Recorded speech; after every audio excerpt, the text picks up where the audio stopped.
Hi, it's Dwyer, gamblersadvisory.com, dwyervip.com. I got an excellent message from a subscriber who pointed out that my intro is a bit redundant, right? I say, remember, the opinion you should follow should be your own. He has pointed out correctly, that to avoid the redundancy, the two shoulds, I should say the opinion you should follow is your own, right? Just consider this video to be a second opinion from a complete stranger online. But even though he's grammatically correct and I'm grammatically incorrect, I'm going to stick to my original intro in part because I want people to see the fallibility here.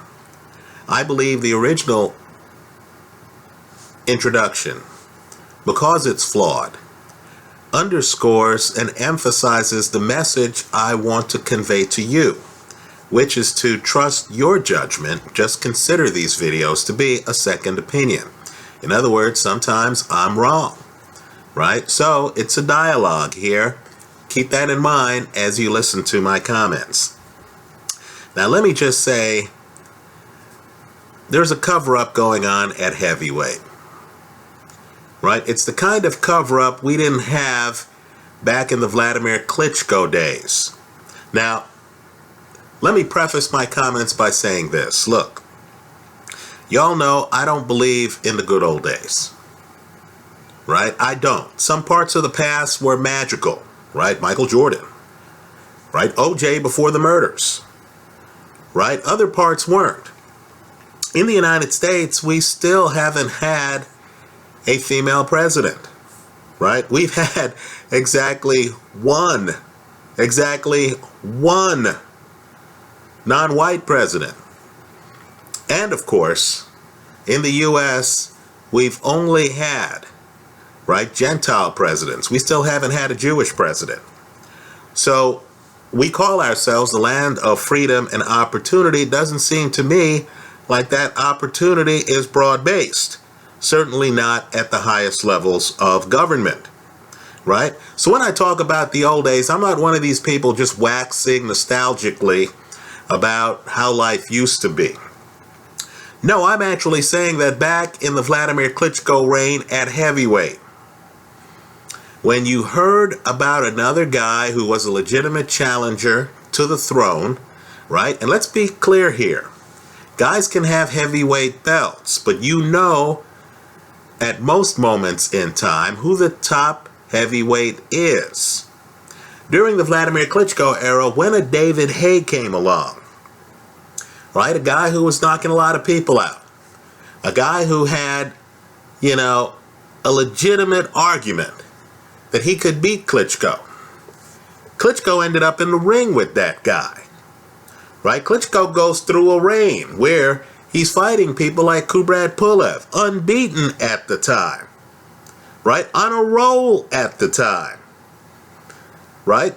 He fought others, Brian Jennings, right?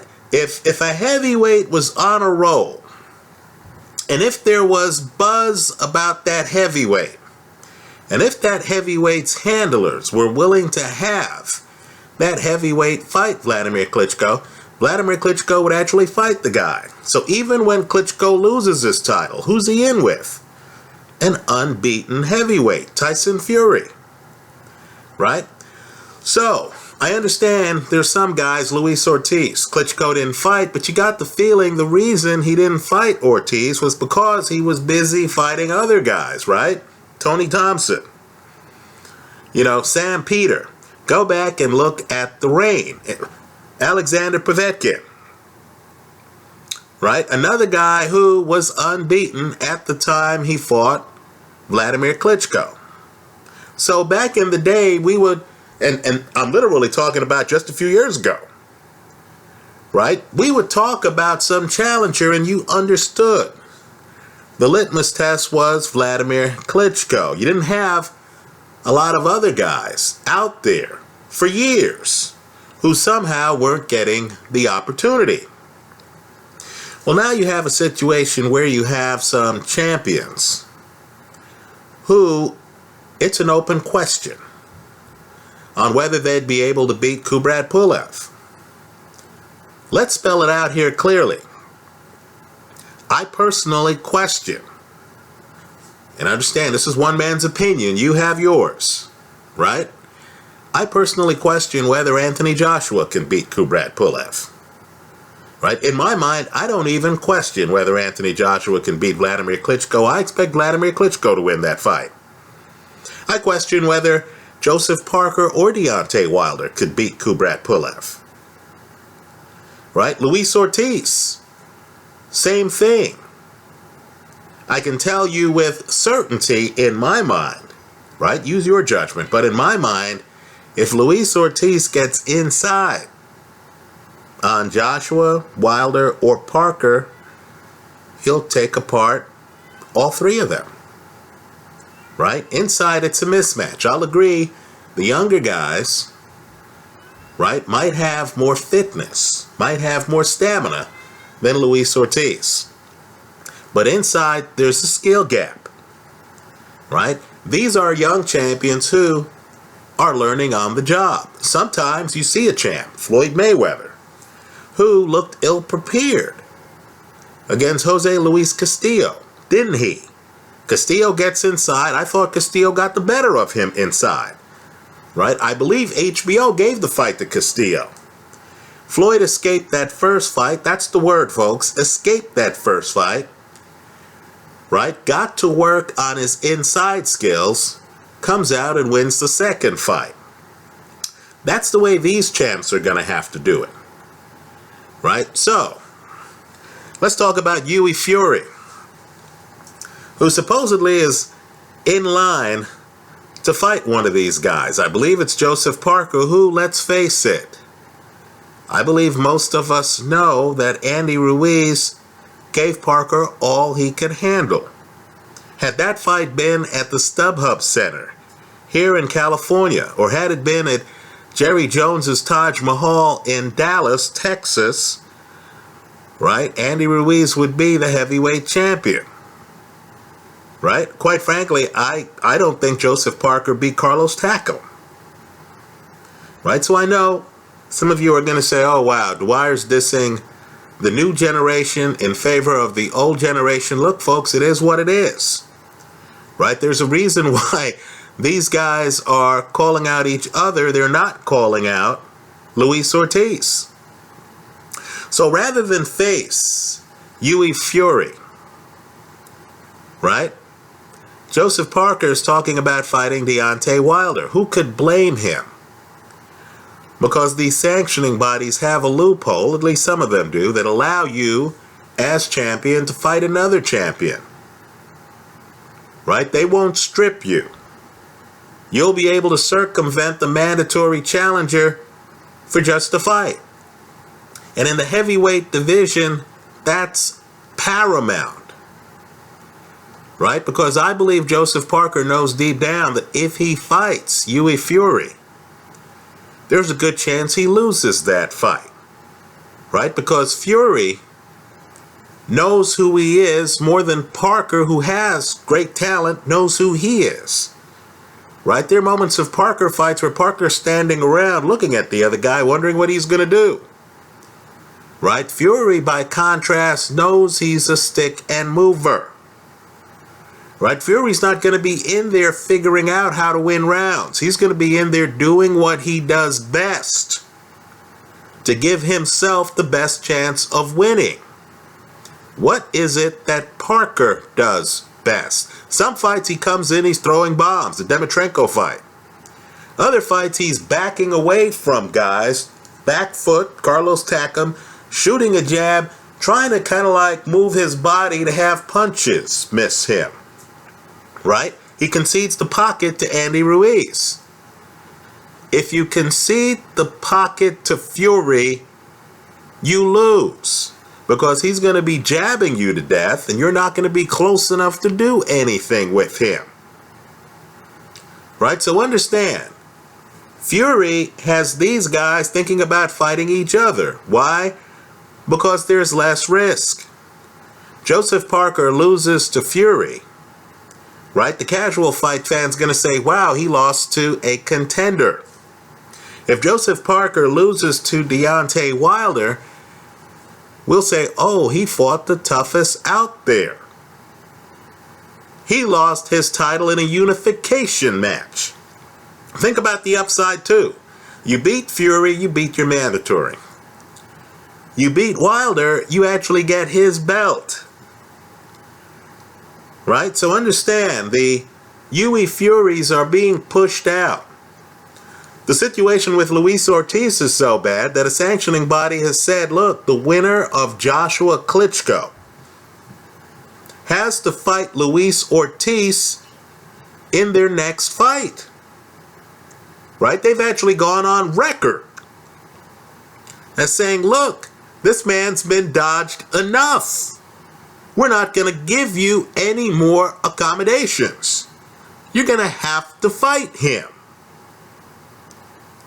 Right? Think about that. So, I believe we as fight fans really have to call out these guys. Right? We really have to say, look, you know, Joseph Parker, when are you going to fight UE Fury? Right? When's that going to happen? You know, I'll give Anthony Joshua credit for stepping up to fight Vladimir Klitschko, because let's face it, if they froze out Vladimir Klitschko like they're freezing out Luis Ortiz, it would be downright preposterous. Right? Let me say too, you're going to hear a lot of guys calling out a lot of other guys. You notice no one's calling out Kubrat Pulev. They know how dangerous he is. Who has he lost to? He's lost to Vladimir Klitschko. Folks, that's it. Right? That's it. You know, so just be aware of what's happening at heavyweight. Just understand the situation now is unlike some other weight classes. Right? Some other weight classes have clear champions. In my opinion, the heavyweight division right now is unsettled. How unsettled is it? Lennox Lewis, who knows how old Vladimir Klitschko is. Keep in mind, Lennox Lewis and Vladimir Klitschko once made a movie together. Right? I believe it was Ocean's 11 or something like that years ago. Right? Years ago. I believe that was in the 90s. Lennox Lewis is picking Vladimir Klitschko over Anthony Joshua. Right? I understand the bookies see it differently. Right? In my opinion, that's more beer for us. Let's talk about one division that has a clear champion. Now, at super middleweight, James DeGale must be kicking himself. If he doesn't hit the canvas hard in the 12th round, let's just do the math, folks. Right? It's a majority draw after James DeGale's ass hits the canvas in the 12th round. Right? If James DeGale just stays upright in that 12th round, he beats Badu Jack. Right? That's the simple math. The one judge who actually had a victor in that fight had James DeGale winning the fight. There's nobody else at super middle. I know Gilberto Ramirez has a following. I know he's unbeaten. I know they're talking about him. In my opinion, he would stand little chance against James DeGale. Badu Jack himself has moved out of the division. Right? He's declaring war on the light heavyweight division. So that leaves James DeGale at 168. Right? This is not the heavyweight division where you say who's the best heavyweight and everyone has an opinion and it includes other people. Right? You know, even OGs like Shannon Briggs believe they're still in the mix. Right? He's going to fight Fres Oquendo. Think about that for one of these titles shortly. Well, I'm astonished at Chris Eubank, and I understand young guys need to call out old guys to get opportunities. But Chris Eubank is going around criticizing James DeGale.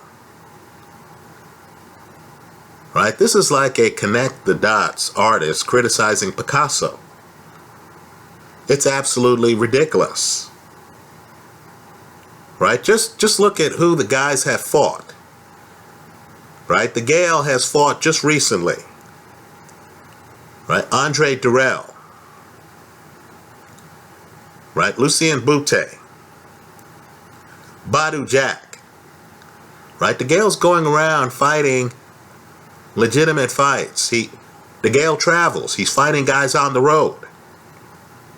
Now, Chris Eubank hops in the ring with Billy Joe Saunders and gets taught the sport of boxing for the first half of the fight. Let's call that fight for what it was. I don't know why Billy Joe couldn't close the deal and completely dominate him for the entire 12 rounds, but Billy Joe certainly dominated him for the first half of that fight. Name me the other big match that Chris Eubank has fought. Now, I believe based on styles, because Eubank can get low, because Eubank throws uppercuts and can get inside, I believe he would be one of the hardest matches for Gennady Golovkin. Right? Because that Kasim Uma fight, to me, haunts Golovkin. Uma comes in low. Right? Uma gets underneath Golovkin. Some fighters have had success there. I believe Eubank knows how to play the angle so he doesn't get hit with that Golovkin jab while he's jumping in low and throwing uppercuts. But let's be clear, I'm one of those who believes that Chris Eubank would have very little chance. Very little chance against James DeGale. Right? Very little chance. He hasn't fought the caliber of opposition that DeGale has fought. He's not a super middleweight, right? So the weight class would be new for him. And I just haven't seen the Eubank fight where he knows how to deal with an opponent who can move around the ring. Right? DeGale's back foot game would leave him befuddled to me. Keep in mind, DeGale is a guy who changes angles with the best of them. I'm a bit amused by all the trash talk in boxing. Some of it doesn't even make sense. I'm watching Badu Jack hit the canvas in something like the first round against James DeGale. Right, first round, dude's on the canvas. It's not a slip. Then after the fight, right after the fight, Badu Jack is claiming that he shouldn't fight DeGale in a rematch. Right, keep in mind, Badu Jack didn't win any of the scorecards. Badu Jack's claiming he shouldn't fight DeGale in a rematch because DeGale's too small and doesn't hit hard enough. Hey, bloke, he hit hard enough to put you on the canvas early in the fight. Early. Right? Let's get real. You know, DeGale puts him on the canvas, what, 11 rounds before Badu Jack puts DeGale on the canvas? DeGale could at least make the argument of, hey, I was tired in the 12th round, got distracted. What's Badu Jack's excuse? He was tired in the first round? He got distracted in the first round of a title unification match? So, let's just say I see Chris Eubank working.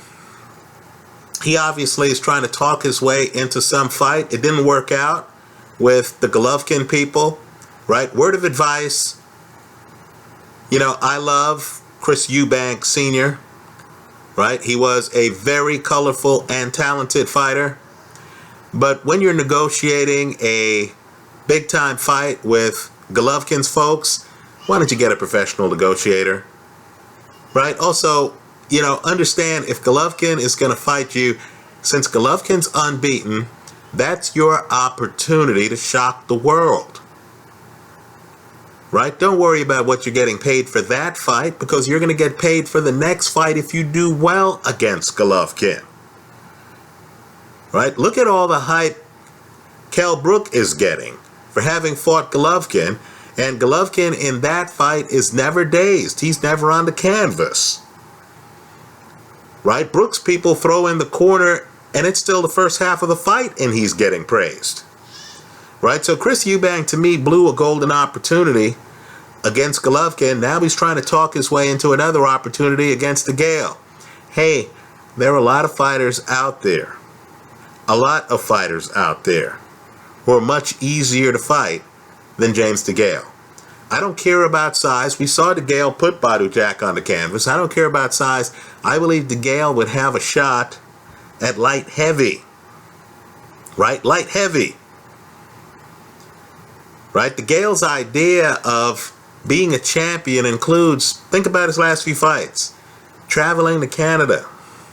Traveling to the United States, right? Didn't he fight Durrell in the United States? Didn't he fight Boutte in Canada? Didn't he fight Badu Jack in the United States?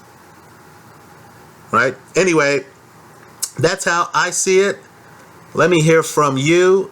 Let me just point out, too, that I need to have people remember some other heavyweights I haven't even mentioned here.